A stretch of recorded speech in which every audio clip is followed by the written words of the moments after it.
The Council warships blazed with energy fire as they fought the endless tide of swarm vessels, their advanced weapons lighting up space like a deadly light show. Thanatos watched intently from his command center, his 4 eyes tracking the battle calculations streaming across his neural interface.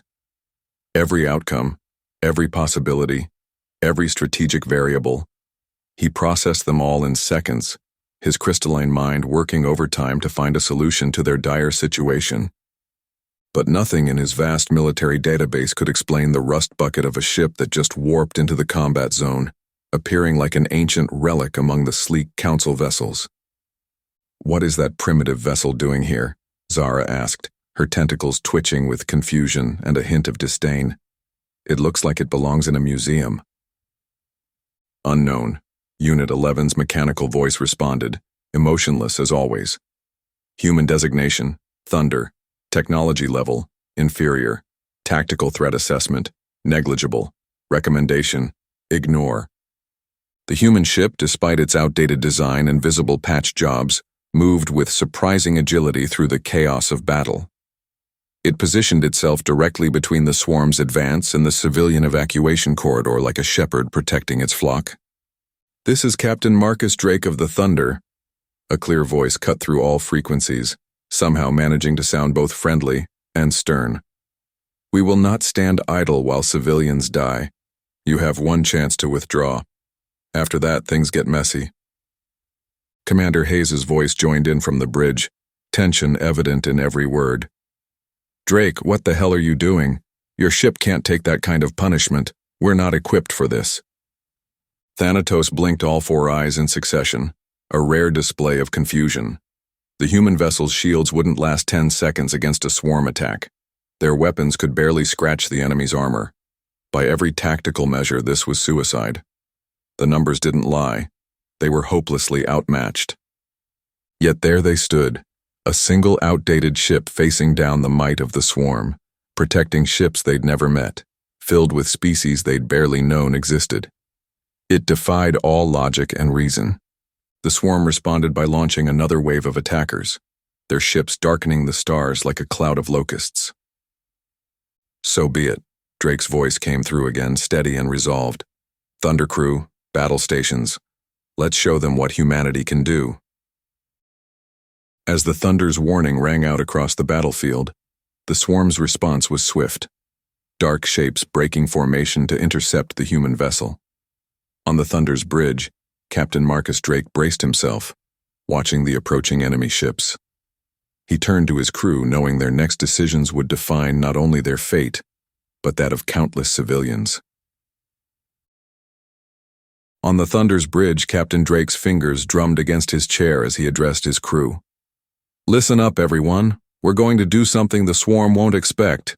We're getting up close and personal. Real close." Commander Hayes stepped forward, her brow furrowed, hands clasped behind her back. "Sir, their weapons are centuries ahead of ours. One direct hit could tear us apart. We'd be space dust before we knew what hit us." "Exactly why they won't expect us to charge right at them," Drake cut in, a determined glint in his eye. He leaned forward in his chair. "No one in their right mind would bring a knife to a laser fight. But sometimes the unexpected move is our best shot. Sometimes it's our only shot." "These aren't pirates or smugglers," Hayes pressed, her voice tight with worry. "This isn't our fight." "Those civilian ships are filled with families," Drake said quietly, meeting her gaze. "Children. If we don't act, they die. Simple as that, and I won't have that on my conscience." Down in engineering, Chief Rohan's hands flew across his console, his face lit by the blue glow of the displays. "Captain, I might have something. Their targeting systems are designed for long-range engagement. If I modify our shield harmonic, give me 2 minutes." "Talk to me, Chief." "I can create irregular shield pulses, like a strobe light effect. It'll mess with their targeting sensors, especially if we're moving fast through debris. They won't know what to shoot at." Drake nodded, a slight smile crossing his face. "Do it. Bridge to all hands. Battle stations. We're going to thread the needle through that debris field. Stay sharp, people. This is going to get bumpy." The Thunder's engines roared as they plunged toward the twisted metal graveyard of destroyed ships. Behind them, the civilian vessels continued their desperate evacuation, streams of escape pods marking their flight path like breadcrumbs. "Shield cycling," Rohan called out, his voice tight with concentration. Sweat beaded on his forehead as his fingers danced across the controls. "Each pulse pattern is random. They won't be able to predict it. Just like my cooking cap." The ship shuddered as they entered the debris field. Drake's hands were steady on the controls as he weaved between massive hull fragments and scattered wreckage. Twisted metal scraped past their hull, leaving trails of sparks. The swarm vessels, drawn to the aggressive movement, began to turn their attention away from the evacuation corridor. "They're taking the bait," Hayes reported, gripping her station as the ship banked hard around a spinning section of destroyed cruiser. Warning lights flashed across her console. "But sir, we're literally flying into their teeth. This is crazy." "Sometimes you have to reach out and punch the bully in the nose," Drake replied, his jaw set with determination. "Even if it means you might break your hand doing it. And trust me, we're about to give them one hell of a bloody nose." The Thunder's engines burned as it danced through the wreckage, drawing the swarm's relentless attention. In the distance, aboard the Arxian flagship, Commander Thanatos and his officers watched in stunned silence. Their screens displayed every unpredictable movement of the primitive human ship, defying combat logic at every turn. Commander Thanatos stood rigid at his command post, his crystalline mind racing through combat simulations. The human vessel's erratic movements defied every prediction model he'd built over centuries of warfare. Each new maneuver sent fresh waves of frustration through his perfect Arxian logic. "Impossible," he muttered, watching the Thunder weave through debris that should have trapped it. "They're violating basic combat doctrine. No ship that size should even be able to turn that sharply." Beside him, Zara's silver eyes tracked the human ship's path with growing fascination.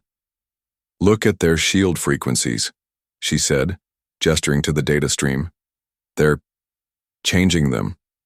During combat. I've never seen anyone attempt that outside of a training simulator." Unit 11's mechanical voice chimed in. "Analysis shows shield modulation occurring at random intervals. Pattern recognition impossible. Each adjustment appears to be made manually." "Random?" Thanatos scoffed, his fists clenching. "There must be a pattern. Run it again. Check for mathematical sequences, battle formations, anything." "Begging your pardon, Commander," Unit 11 responded, "but I have run it 17 times. The humans appear to be improvising. Their actions match no known combat algorithms." Zara leaned forward, her fingers dancing across the holographic display. "Their shield modifications are protecting them from hits that should have destroyed them 3 times over. We always thought mid-battle frequency changes would overload the systems. The power requirements alone should be impossible." On their screens, the Thunder pulled another impossible turn, its shields flickering in ways that made Thanatos' head hurt. The swarm's attacks kept missing, if only barely. Each near miss seemed to mock centuries of established battle doctrine. "The Council fleet must maintain formation," Thanatos declared, his voice tight with strain. "We cannot risk—" "With respect," Zara interrupted, "they're drawing fire from the evacuation corridor. They're succeeding where our calculated approaches failed. Look at how many civilian ships have slipped through." Unit 11's lights pulsed rapidly. The Thunder's next move should be to retreat to Sector 7, based on logical. The human ship dove in the opposite direction, spinning through a field of debris that would have shredded a less skilled pilot. "They're going to get themselves killed," Thanatos growled, his perfect posture betraying the tiniest hint of a nervous shift, "and compromise the entire defensive line. This is madness." Zara watched the Thunder's shields pulse again, somehow deflecting another barrage. Her fingers hovered over her console. Maybe that's why they're surviving. They're not following anyone's logic but their own. They're acting on instinct, not programs. Making a decision, she began transmitting data. "Sending them our sensor readings of the swarm's weapon cycles. They've earned that much. Maybe they'll do something interesting with it." That's against protocol, Thanatos protested, but his voice lacked its usual certainty. For the first time in his career, he wondered if perhaps protocol wasn't everything. So is everything they're doing, Zara replied, a hint of amusement in her voice. And somehow it's working. Perhaps it's time we learned something from them. As the Thunder pulled off another impossible maneuver, its hull shuddered under the strain of enemy fire. Down in engineering, Chief Rohan barely noticed the alarms blaring around him. His focus was locked on keeping the ship in one piece. He wiped sweat from his forehead and prepared for what he knew would be their toughest fight yet. In the Thunder's engineering bay, warning klaxons blared as another hit rocked the ship, sending loose tools clattering across the deck. Rohan's hands flew across the control panel, his forehead gleaming with sweat as he tried to keep up with the damage reports flooding his screen. "Captain, our shields can't take much more of this," he shouted into the comm, watching power levels drop into the red zone. "Not without something drastic." "Give me options, Chief," Drake's voice crackled back, steady despite the chaos. Rohan's eyes darted to the life support readouts for the empty cargo decks, his mind racing through calculations. "We can redirect power from non-critical areas, shut down life support on decks 3 through 5. They're empty anyway since we cleared them for repairs." "Those systems are there for a reason, Chief," Hayes cut in, concern evident in her voice. "If we lose containment anywhere."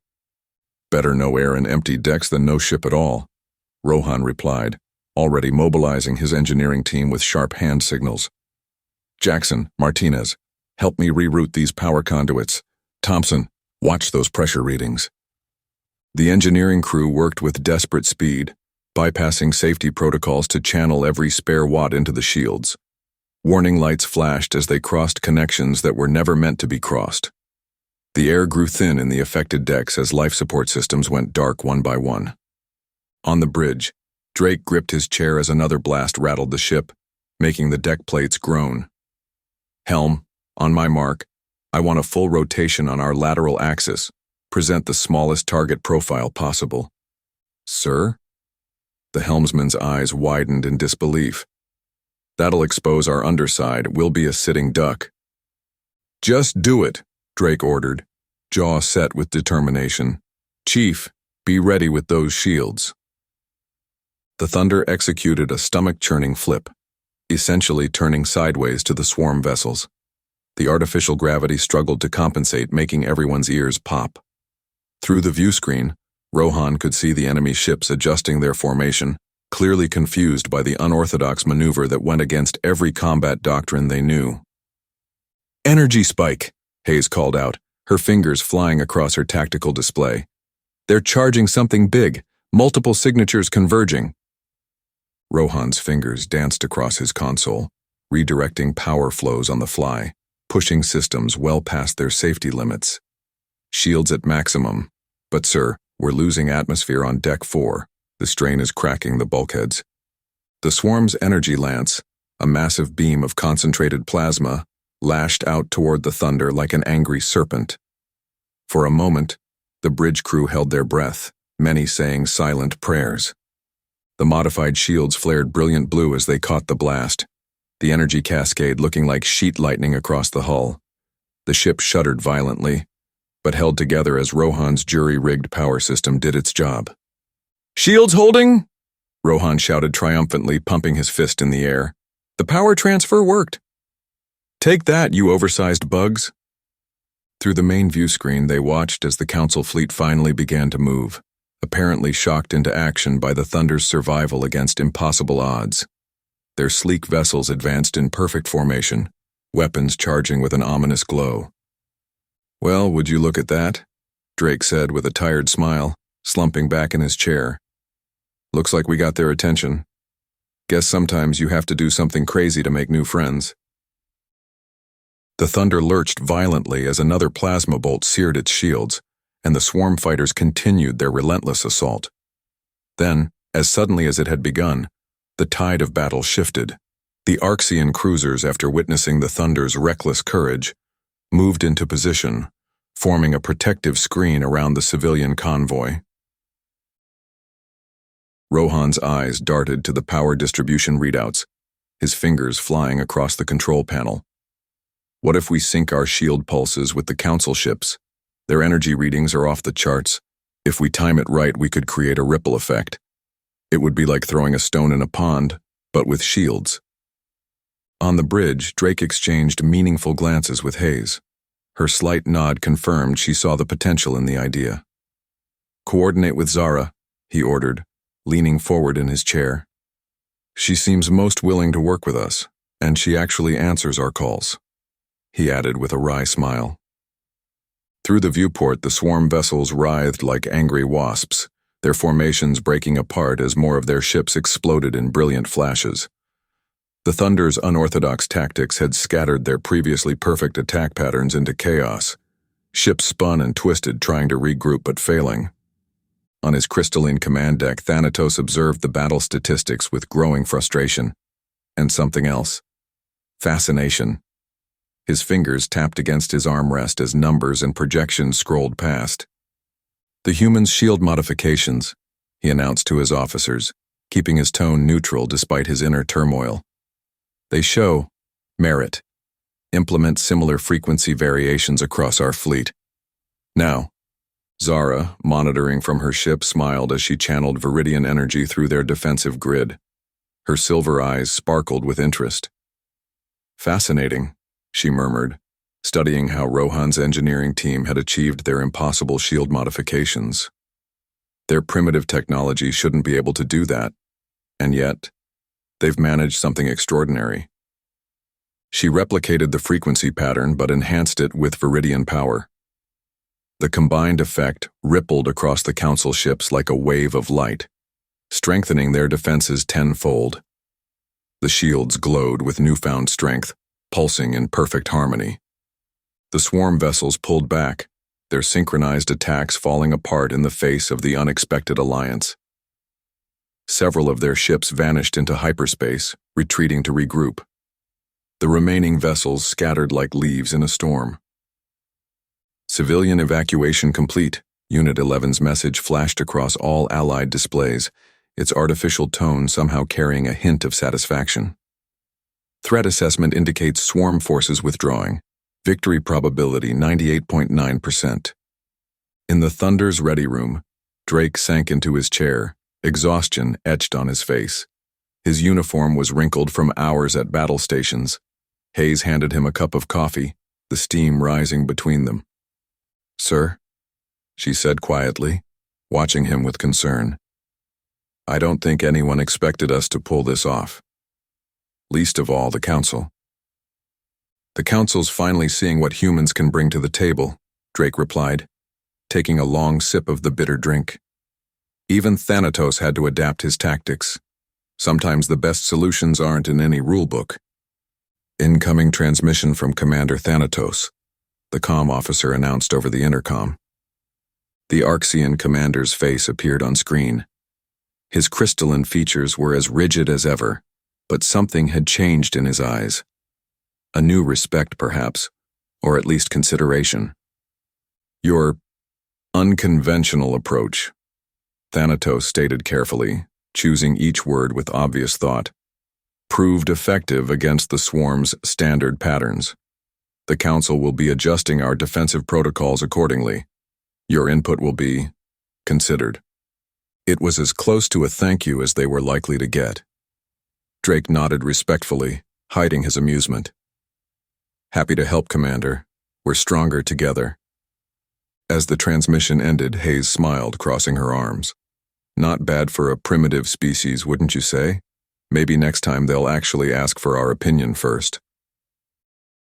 With the last swarm ship vanishing into hyperspace, the battlefield fell into eerie silence, save for the distant chatter of Allied forces regrouping. On the Thunder's bridge, the adrenaline faded, leaving behind the raw weight of loss. The crew moved quickly to assess the damage, but the cost of their defiance was already clear. The Thunder's bridge fell silent as the last swarm ships vanished into the darkness of space. Drake slumped in his chair, the weight of the battle finally settling on his shoulders like a heavy blanket. Around him, his crew moved with weary determination, tending to damaged systems and helping injured teammates. The air smelled of burnt circuitry and sweat. "Casualty report," he said softly, dreading the answer he knew was coming. Hayes's voice cracked as she responded, her usual composure slipping. 12 dead, sir. 28 injured. Engineering Deck 4 took the worst hit when that plasma torpedo breached our shields." Rohan's voice came through the comm, heavy with exhaustion and grief. "We've got hull breaches on 3 levels. Emergency force fields are holding, but they won't last forever." He paused, clearing his throat. "We lost some good people today, Captain. Jones, Martinez. They were trying to stabilize the reactor core." Drake closed his eyes for a moment, each loss cutting deep into his heart. When he opened them, the main screen flickered to life with an incoming transmission, static dancing at its edges. Zara's familiar form appeared, her energy patterns shifting in what he'd learned to recognize as concern, rippling like waves in a troubled sea. "Captain Drake," she said, "the Council requests your presence at an emergency session. They demand explanations for your unprecedented tactics. Several members are quite agitated." Hayes stepped closer to Drake's chair, her boots clicking against the deck plates. "Sir, this could be trouble. Some council members won't understand why we intervened. They're too set in their ways." "They're already arguing about it," Zara added, her form flickering slightly. "Commander Thanatos is particularly vocal about the risks your methods posed to established battle protocols. He's calling it reckless." Unit 11's mechanical voice joined the channel, its artificial tones oddly jarring after the organic conversations. Query: how did you calculate success probability without quantum processing matrices? Our analysis shows a 98.2% chance of failure. We didn't, Drake replied simply, running a hand through his sweat-soaked hair. We saw people in danger and acted. Sometimes that's all you can do.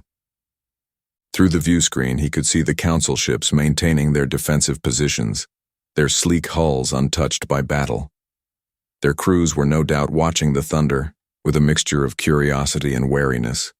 The human vessel's scarred hull told the story of their desperate gambit. Plasma burns scored the armor like claw marks, and debris from their close quarters fighting still clung to the sensor arrays like battle trophies. The council fears change, Zara said quietly, her energy patterns dimming. Your actions today, they've altered something fundamental in how we view warfare. Not everyone welcomes such disruption. Some are calling for sanctions. Hayes placed a hand on Drake's shoulder, offering silent support. Sir, we just put humanity center stage in galactic politics. There's no going back now. For better or worse, we're in the spotlight. Drake nodded, straightening in his chair despite his exhaustion and aching muscles. Then we'll face whatever comes next. We didn't fight today for recognition or power. We fought because it was right. That's something they'll have to understand. The comm system chimed again as formal meeting coordinates streamed across their screens, accompanied by a list of council protocols and procedures. The council was waiting, and humanity would have to defend not just their actions, but their very way of thinking. Tell them we'll be there, Drake said to Zara, his voice firm. But first we need to tend to our wounded and honor our dead. That's non-negotiable. As the Thunder limped back toward the council fleet, the aftershocks of battle lingered in every system and every weary face. But before the crew could properly grieve, a summons from the council arrived. Their victory had forced a conversation humanity could no longer avoid, one that would shape their place among the stars. The Thunder's conference room hummed with tension. Drake sat at the head of the long table, Hayes at his side, facing the holographic projections of various council delegates. Their alien faces, some crystalline, others ethereal, stared back with mixed expressions of curiosity and doubt. The battle proved one thing, Drake said, his voice steady. When we work together, we're stronger. I propose a formal alliance between our fleets. A ripple of murmurs spread through the alien delegates. An Arxian representative's crystalline face flickered with what seemed like disapproval. Your tactics were concerning, the Arxian said. You risked civilian casualties with such close-quarter combat. Hayes leaned forward. With respect, those same tactics saved those civilians. We adapt to each situation as it unfolds. Sometimes the best solution isn't the most obvious one.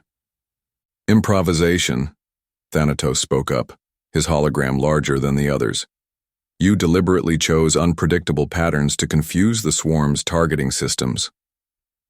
Our crews are trained to think on their feet, Drake explained. Every soldier and officer has the freedom to take initiative when they see an opportunity. Zara's ethereal form brightened. The humans' shield modifications were remarkable. Their chief engineer's quick thinking complemented our own energy manipulation techniques. Imagine what we could learn from each other. Unit 11's mechanical voice cut through the debate. New data analysis complete. The swarm's retreat patterns indicate a 93.7% probability of attacks on multiple sectors within the region. They will return in greater numbers. Which is exactly why we need to stand together, Drake said, his hands clasped on the table. Yes, our methods are different. Yes, we might seem unpredictable to you. But that's exactly what the swarm won't expect. This is unprecedented, another council member protested. Our battle strategies have been refined over centuries. And now they're failing against the swarm, Hayes interrupted. Sometimes the best weapon isn't the most advanced one, it's the one the enemy doesn't see coming. Thanatos remained silent, but his crystalline features shifted in what looked like deep thought. The other delegates whispered among themselves, their holograms flickering with agitation. The humans proved themselves capable, Zara said firmly. Their cunning compensated for their technological limitations. In fact, it gave them an advantage the swarm couldn't counter. Drake stood, his presence commanding attention despite being physically smaller than many of the alien projections. We're not asking for your technology. We're offering our experience in unconventional warfare. Together, we can protect everyone in this region. Human, Arxian, Viridian, and all others. The room buzzed with tension as the council delegates processed this bold proposal. Some looked outright alarmed at the suggestion of fighting alongside primitive humans as equals. Others, like Zara, showed clear interest in this unprecedented alliance. The council's deliberations stretched late into the cycle, debates raging about humanity's role in the conflict. Eventually, a compromise was reached. A delegation of officers would board the Thunder, assessing its capabilities firsthand. And so, mere hours after the battle, Captain Drake found himself once again playing host, this time to wary allies instead of ruthless enemies. The Thunder's conference room hummed with tension. Drake sat at the head of the long table, Hayes at his side, facing their alien guests. Thanatos's crystalline form caught the overhead lights, while Zara's energy field rippled with curiosity. Welcome aboard, Drake said. Chief Engineer Rohan will lead the tour. Thanatos's eyes narrowed at the worn metal walls. Manual door controls. How archaic. Mechanical backup systems, Rohan said with a proud smile. They never fail. As they walked the corridors, an Arxian officer trailing behind them sneered at a patch of rust.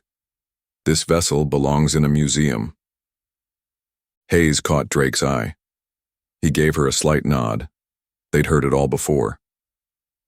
Rohan led them to Cargo Bay 3, where his engineering team worked frantically on what looked like ordinary shipping containers. Here's where it gets interesting, he said, his eyes lighting up. Watch this. He waved to his crew. Ready for the test. What test? Thanatos asked. This is a storage area. Rohan grinned. Not anymore. He tapped his tablet. We've modified these cargo containers with salvaged mining laser components, added some shield emitters for guidance systems. Zara moved closer, her energy field pulsing with interest. You're converting cargo units into weapons? Guided projectiles, Rohan corrected. Watch. On a large screen, they could see the test range outside the ship. Rohan initiated the sequence. The modified cargo container launched smoothly from the bay, its makeshift thrusters glowing. It weaved through a complex pattern of debris, guided by repurposed shield emitters before striking its target with devastating precision. Thanatos' crystalline form actually flickered, a rare sign of surprise. That's impossible. You used mining equipment and shield components to create a guided weapon system? When you can't afford fancy toys, Rohan said, you learn to work with what you've got. Zara floated closer to the launching mechanism. The energy signature is unlike anything in our database. It's crude, yet effective. Sometimes the best solutions are the simple ones, Drake said quietly. The Arxian officer who'd mocked them earlier stood speechless, staring at the test results on the screen. We have 3 more cargo bays, Hayes added with a slight smile, and a lot more containers. As the alien delegates departed, murmuring among themselves about the Thunder's unconventional ingenuity, an urgent transmission arrived. The swarm had struck again, this time at Outpost Station 7. There was no time for politics. Drake and his crew had to act. The emergency alert blared through the Thunder's command center, cutting through the tense diplomatic atmosphere. Red lights flashed as Unit 11's holographic form materialized. Priority 1 alert, the AI announced. The swarm has breached defenses at Outpost Station 7, civilian casualties mounting. Drake's jaw tightened as he watched the incoming footage. The massive energy relay station, crucial for Council communications across 3 sectors, was already partially overrun. Twisted metal and bodies floated in the void around it. We need to move now, Drake said, turning to the others. Every minute we waste means more lives lost. Thanatos' crystalline form shifted, his voice sharp. This requires proper strategic planning. The Council fleet must maintain formation and... There won't be anyone left to save if we wait for a committee meeting, Hayes cut in, her fingers flying over the tactical display. Those energy relays power defense systems across dozens of worlds. You cannot simply charge in without... Thanatos began, but Zara interrupted him. Look at this, she said, gesturing to where Rohan was already modifying shield configurations. The chief engineer's hands moved with practiced speed over the controls. We can adapt the Thunder's shield modulation technique to the entire fleet, Rohan explained, not looking up. Quick pulses, random frequencies. The swarm won't be able to predict and adapt. Zara's energy form brightened with excitement. Yes, if we combine this with Viridian resonance patterns... Absolutely not, Thanatos cut in. The fleet must maintain standard protocols. Chain of command exists for a reason. Drake slammed his hand on the console. Look at this. He replayed Unit 11's footage of civilians being torn apart by swarm drones. These are your people dying while we argue about protocols. The command center fell silent except for the emergency klaxons. Unit 11's voice was solemn. Projections indicate total outpost loss in 47 minutes. If the relay falls, 18 nearby systems will lose defensive capabilities within hours. Hayes stepped forward, her voice steady. Captain Drake is right. We've proven our tactics work. The swarm doesn't expect them, which is exactly why they're effective. The Council fleet has centuries of battle doctrine, Thanatos began. And how's that working out right now? Drake challenged, pointing at the devastation on screen. Sometimes the right move is the one that feels right in your gut. And my gut says if we don't act now, we're going to lose a lot more than just an outpost. Zara moved closer to Rohan's console, her energy form pulsing with determination. I can help implement these shield modifications across the fleet. We don't need formal approval to share tactical data. Drake watched the death toll rising on the emergency feed, his voice growing quiet but intense. I won't stand by and watch more innocent people die. Not when we can do something about it. The Thunder is moving out, with or without Council support. As the Thunder and the Council fleet warped toward the outpost, the grim reality of the mission set in. Intelligence reports confirmed a brutal siege already in progress, with civilians trapped inside. In the war room, Drake and his officers finalized their plan, This would not be a conventional battle. Impossible. Thanatos' crystalline form shimmered with agitation as he studied the tactical display. The swarm's defensive matrix exceeds our most advanced projections. A direct assault would result in catastrophic losses. Drake leaned forward, his eyes fixed on the holographic image of the besieged station. Then we don't hit them head-on. Hayes stepped closer, her brow furrowed. What are you thinking, Captain? A two-pronged approach. Drake's fingers traced a path through the projection. The Council fleet launches what looks like a full assault, but it's actually a feint. Meanwhile, the Thunder slips in close. We deploy our Marines for internal sabotage of their defense grid. Zara's luminescent form brightened with interest. Internal sabotage? You mean to send your people inside? Exactly. Drake turned to Commander Darius Cole, the Thunder's Marine Chief. The battle-hardened soldier stood straight-backed, already anticipating the order. My teams are ready, sir, Cole said. We train for close-quarters combat. It's what we do best. Thanatos' voice carried clear disapproval. The logical solution is to overload the station's power core. It would eliminate the swarm presence entirely. Along with thousands of survivors still trapped inside, Drake cut in, his tone sharp. Not happening. The casualties are regrettable, Thanatos pressed, but statistically, we're not sacrificing civilians.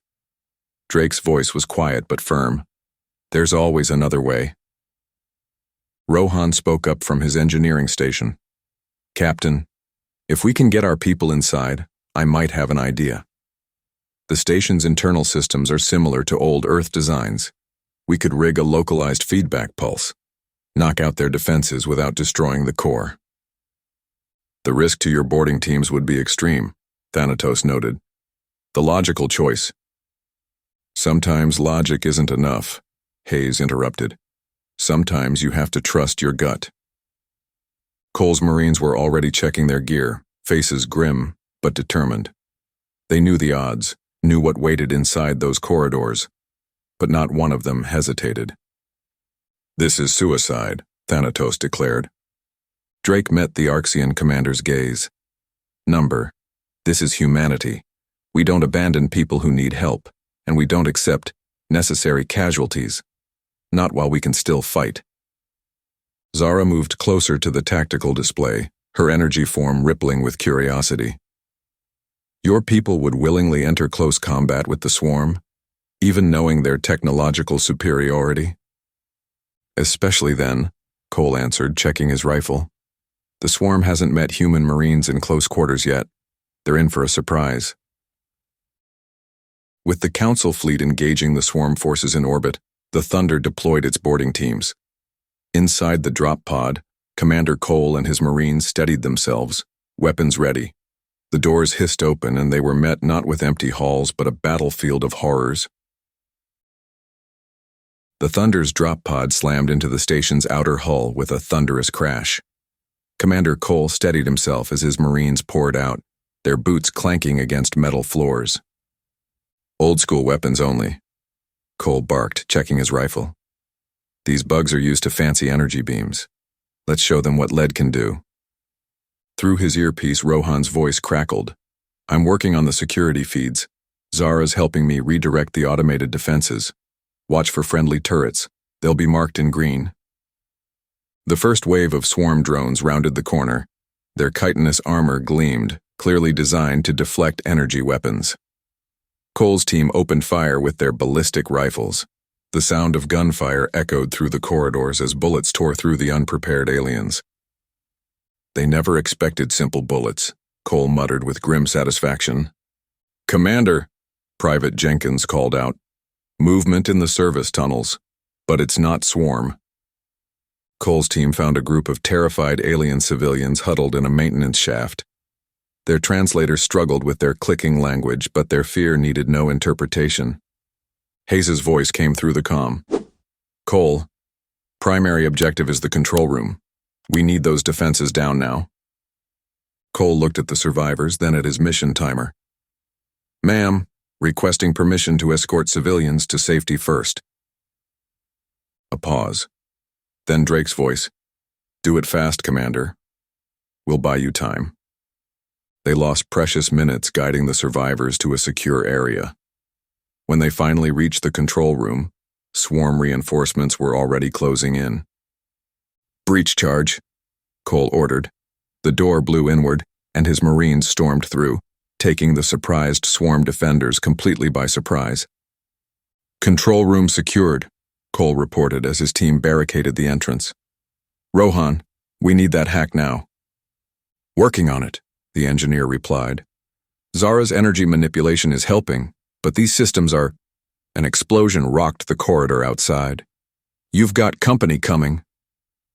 Cole positioned his Marines behind makeshift cover, their rifles trained on the door. Through the station's windows, he could see more swarm ships approaching. How long do you need? He asked, checking his ammo. 10 minutes, Rohan replied, maybe 8 if Zara can. Another explosion cut him off. The barricade shuddered. Make it 5, Cole said grimly, as his team readied for the fight of their lives. Gunfire echoed through the station as Cole and his Marines fought their way toward the control room. Meanwhile, aboard the Thunder, Drake and his crew coordinated the fleet's feint, knowing that everything hinged on the ground team's success. The final push to disable the shield was at hand. Inside the outpost's control center, Commander Cole's fingers flew across the alien console. Sweat dripped down his face as he worked to disable the planetary shield. Behind him, his Marines held their ground against waves of swarm forces trying to breach their makeshift barricade. Sir, we can't hold much longer, a Marine shouted over the sound of gunfire. In orbit, the Thunder and the Council fleet maintained their defensive positions. Captain Drake stood at his command station, watching the tactical display with Commander Hayes at his side. Come on, Cole, Drake muttered. Thanatos' voice crackled over the comm. Captain, my calculations suggest the swarm will overwhelm your ground team in approximately 6 minutes. They'll do it, Drake said firmly. Just be ready. On the engineering deck, Rohan worked frantically alongside Zara, their unlikely partnership yielding results as they successfully disrupted the swarm's communication network. Remarkable, Zara said, watching Rohan splice together seemingly incompatible systems. Your solution is unorthodox but effective. Back in the control center, Cole slammed his fist on the console. Got it. Shields coming down. Now. The massive planetary shield flickered and died. Drake immediately sprang into action. All ships, commence attack pattern Delta 7. The combined fleet moved with deadly precision. Thanatos directed his Arxian vessels in sharp, unpredictable movements that mimicked the Thunder's earlier tactics. The swarm, caught off guard by the unusual approach, struggled to adapt. Engineering status on that jamming field? Hayes called out. Holding steady, Rohan reported. Zara's energy manipulation is amplifying our effect by 300%. The Council ships launched their strike, their weapons finding their marks with devastating accuracy. On the ground, Cole and his remaining Marines watched through viewport windows as precision orbital strikes eliminated swarm positions while leaving civilian structures intact. Ground team, report, Drake commanded.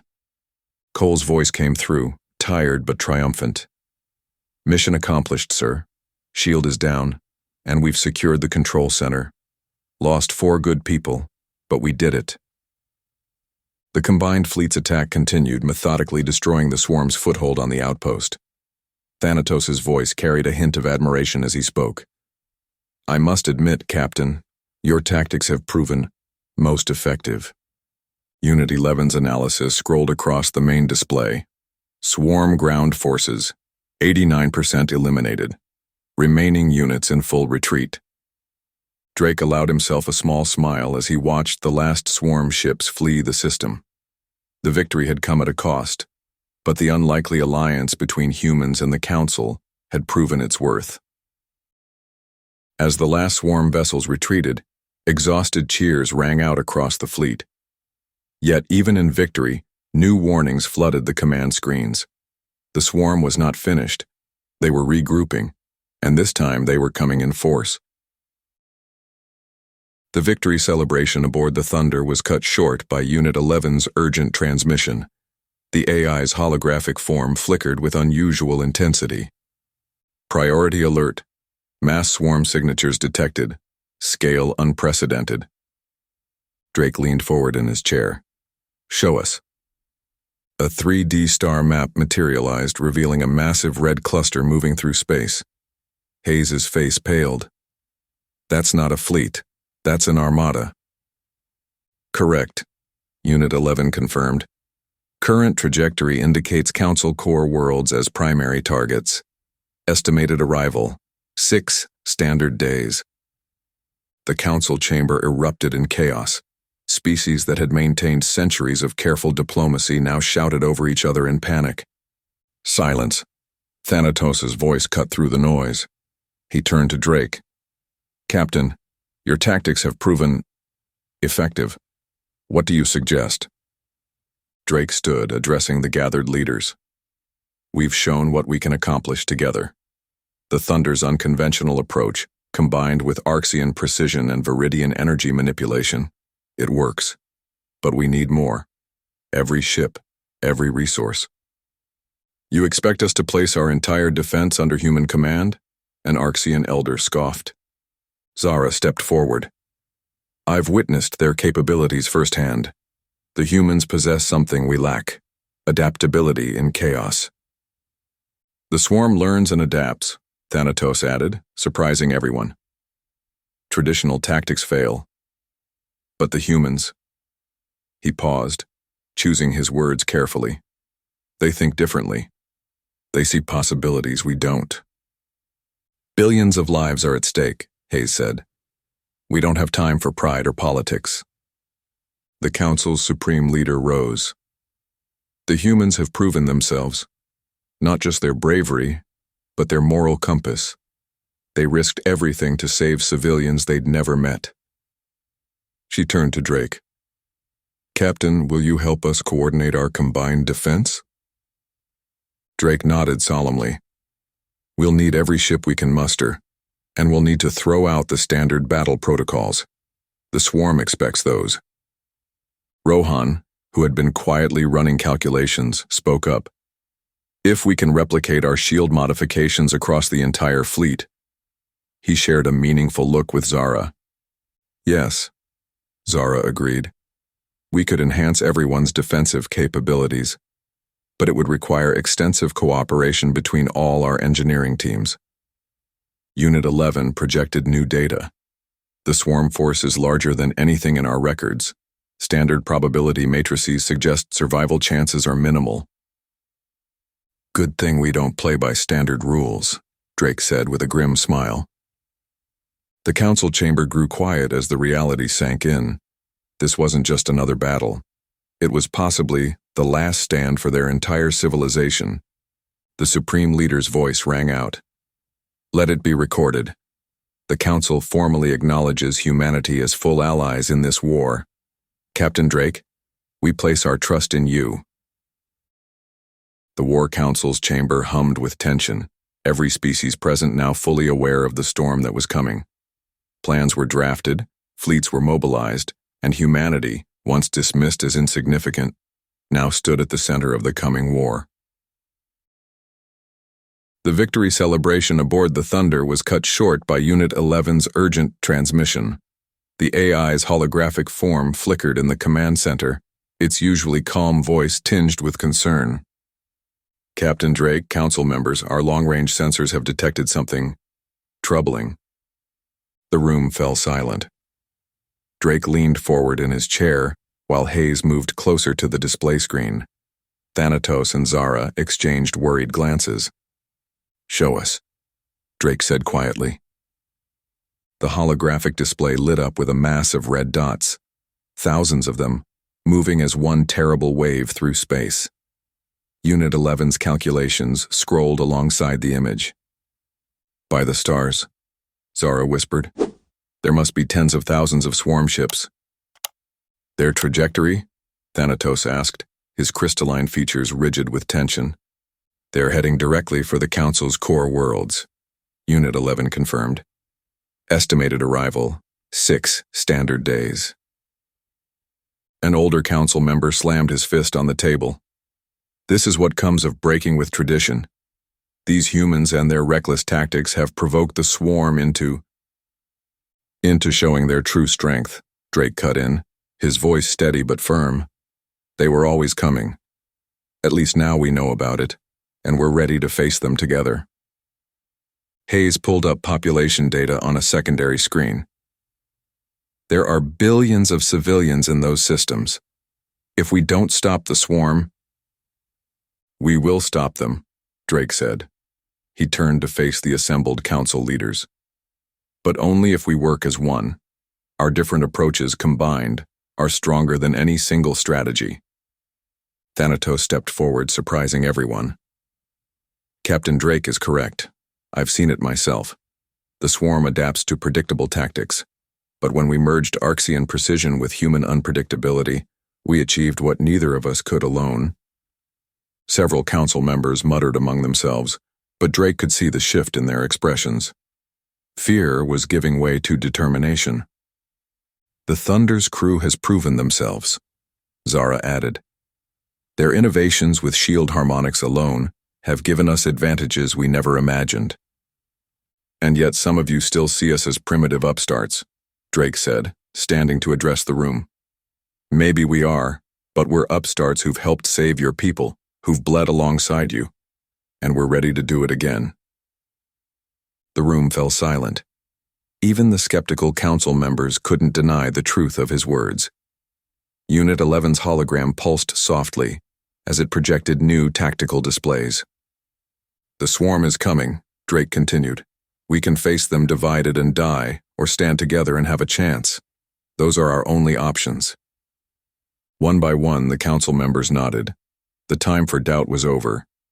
Humanity had earned its place at the table, not through advanced technology or ancient wisdom, but through courage, innovation, and an unwavering commitment to protecting the innocent.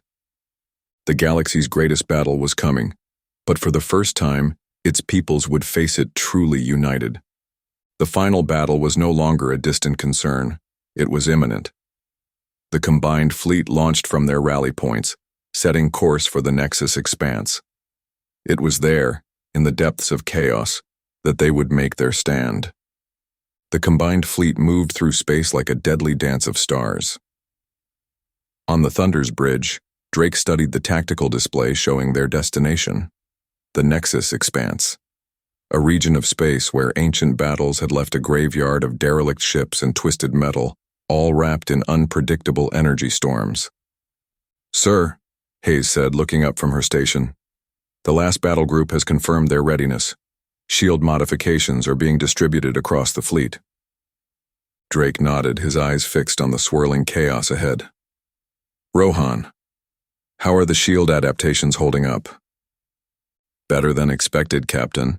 Rohan's voice crackled through the communication. The Viridian energy manipulation techniques mesh perfectly with our frequency modulation. We're actually getting better coverage than we hoped for. On the secondary command platform, Thanatos stepped forward. His crystalline form caught the light of a nearby energy storm, sending rainbow patterns across the bridge. Captain Drake, he said, his tone carrying unusual warmth, I must acknowledge the strategic brilliance of your chosen battlefield. Using the Expanse's volatile nature against the swarm, it's not a tactic we would have considered. The swarm expects order and predictability, Drake replied. We're giving them chaos instead. Zara, monitoring the energy patterns, turned to face the assembled commanders. In all my years serving the Council, I never imagined seeing this. Arxians, Viridians, humans, all working as one. The coordination is beautiful. Unit 11's hologram flickered to life. All ships report ready for FTL transition. Battle coordinates locked. Drake took a deep breath. Signal the fleet. Transition on my mark. The stars blurred, and space itself seemed to bend.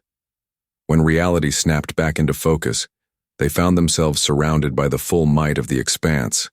Massive asteroids tumbled through space while ribbons of purple and green energy crackled between them. The wreckage of ancient vessels cast long shadows in the stormlight. Position confirmed, Hayes announced. All ships accounted for and in formation.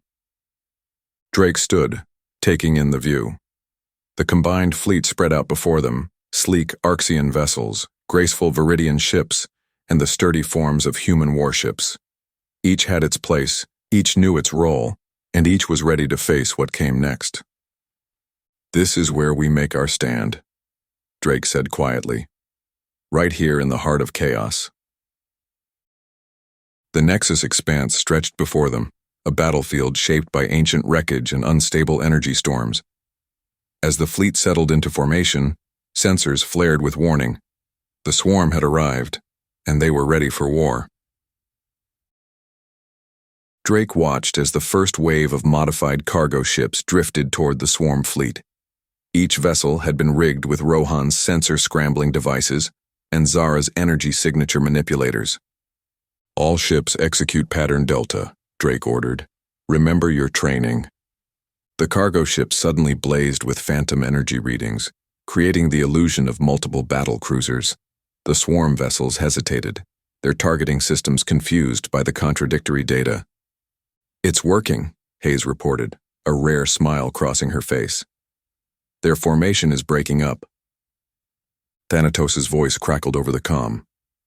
"Arxian Battle Group, concentrate fire on grid sectors 7 through 12. The humans have given us an opening." The Council's capital ships unleashed devastating volleys, their weapons enhanced by Viridian shield modifications. Swarm vessels scattered, unable to maintain their usual coordinated assault patterns. "They can't handle the chaos," Rohan said from engineering. "Their systems are designed for predictable encounters. We're throwing too many variables at them." Unit 11's mechanical voice added, "Swarm combat efficiency has dropped by 47%. Their adaptive protocols are failing to compensate." The Thunder led a group of human ships through the debris field, using the wreckage as cover. When swarm ships tried to regroup, the human vessels would emerge from different angles, striking hard before disappearing again into the chaos. "We've got them on the run!" someone shouted. Then every sensor on the bridge screamed an alarm. A massive hyperspace window tore open in the middle of the battlefield. What emerged made Drake's blood run cold. A swarm super dreadnought, larger than anything they'd ever encountered, pushed its way into normal space. The monstrosity bristled with weapons that pulsed with sickly green energy. Its hull seemed to shift and writhe, covered in living metal that could adapt to any attack. "Dear God," Hayes whispered. "All ships maintain formation," Drake ordered, though his mouth had gone dry. "Stand fast." The super dreadnought's shadow fell across the battlefield like an eclipse, dwarfing even the largest council vessels. Its presence alone seemed to energize the remaining swarm ships, which began to rally around their flagship. "Captain," Zara's voice was tight with concern, "I'm detecting multiple assimilation beam emitters. They're unlike anything in our database. Whatever those weapons hit." She didn't need to finish. The entire bridge crew watched as the massive vessel oriented itself toward the Allied fleet, its weapons charging with terrifying power. What began as a battle quickly turned into a desperate struggle for survival. The swarm's super dreadnought tore through the Allied forces, its weapons unlike anything the Council had faced before. Every countermeasure failed until humanity proposed something truly unthinkable. The super dreadnought's weapons tore through another Council cruiser, its adaptive beams slicing through the most advanced shields like paper. Drake watched in horror as the massive vessel continued its relentless advance. "Sir, our shields won't hold against that thing," Hayes reported, her voice tight. "The swarm's adapting faster than we can modify our defenses." Even Thanatos, linked into their communications, sounded shaken. "My calculations. They cannot keep pace with its evolution. Every countermeasure becomes obsolete in seconds." Drake turned to Rohan, who was frantically working at his station. "Chief, talk to me. What options do we have?" Rohan's eyes lit up. "Captain, they're expecting energy weapons, right? Their whole system is built to adapt to advanced tech. But what if we go old school? He pulled up a diagram. We've got those cargo ships. We can rig them with nuclear warheads. Primitive but devastating. They won't see it coming because they're too focused on energy signatures. A suicide mission? Hayes whispered. Drake nodded grimly. Get Commander Cole up here. We'll need his Marines to escort those ships in. Within minutes, Cole arrived as Rohan explained the specifics. The warheads have to reach their assimilation core. It's the only way to ensure total destruction. My Marines will get it done, sir, Cole said firmly. But we'll need to get close. Real close. Drake keyed his comm. Zara, can you mask our approach? Affirmative, Captain. But the window will be brief. Their adaptation algorithms ... That's all we need. Drake stood, addressing his bridge crew. I know what I'm asking. This is beyond dangerous. But if we don't stop that dreadnought here, billions will die. The thunder shuddered as another swarm blast grazed their shields. Around them, more council ships fell to the super dreadnought's onslaught. Time was running out. Begin converting the cargo ships, Drake ordered, and may whatever gods are out there watch over us all. The bridge erupted into action. Rohan's engineering teams rushed to arm the vessels while Cole gathered his most experienced Marines. Through it all, the super dreadnought loomed ever closer, its massive form blotting out the stars themselves. With the last of their conventional options exhausted, the only choice left was sacrifice. As the thunder raced toward its final gambit, Cole and his Marines prepared for their most dangerous mission yet, one they knew they might not return from. The thunder shuddered as another blast from the super dreadnought grazed their shields. Drake gripped his command chair, jaw set with determination. All ships form up on us, Drake ordered. We're going to punch straight through their defenses. Hayes exchanged a quick look with him. The nuclear payload is ready in Cargo Bay 3, Captain. On the tactical display, the council vessels moved into position. Thanatos' voice crackled over the comm. This is highly irregular, Captain Drake, but we will provide covering fire. The thunder surged forward, leading the charge. Behind them, Arxian and Viridian warships unleashed a barrage that lit up space. Rohan's voice came through from engineering. Shields at maximum! I've rerouted everything we've got. The super dreadnought loomed ahead, its massive form bristling with weapons. Swarm fighters swarmed around it like angry insects. Marines ready, sir, Cole reported from the cargo bay. We know what needs to be done. Zara's energy manipulation created a brief corridor through the chaos, her Viridian abilities clearing a path. Now, Thunder, while the path is open. The thunder plunged through the gauntlet. Explosions rocked the ship as they took hit after hit. Warning klaxons blared. Multiple hull breaches, Hayes called out. Decks 5 through 8. They reached the docking point. Cole's voice was steady. Beginning boarding action. It's been an honor, Captain. The Marines deployed, fighting their way through nightmarish corridors filled with biomechanical horrors. The swarm drones came in waves, but human determination proved stronger. Core reached, Cole transmitted. Setting charges, wait, something's wrong. The detonator's damaged. Manual detonation required, Unit 11 calculated. Survival probability, minimal. Get out of there, Cole, Drake ordered. No time, sir. Someone has to stay. Tell Earth. Tell them we did good. The super dreadnought's hull erupted in a massive explosion. The mighty vessel broke apart from within, its assimilation core destroyed. The remaining swarm ships, suddenly directionless, scattered into retreat. On the Thunder's bridge, Drake stood silent. Hayes wiped tears from her eyes.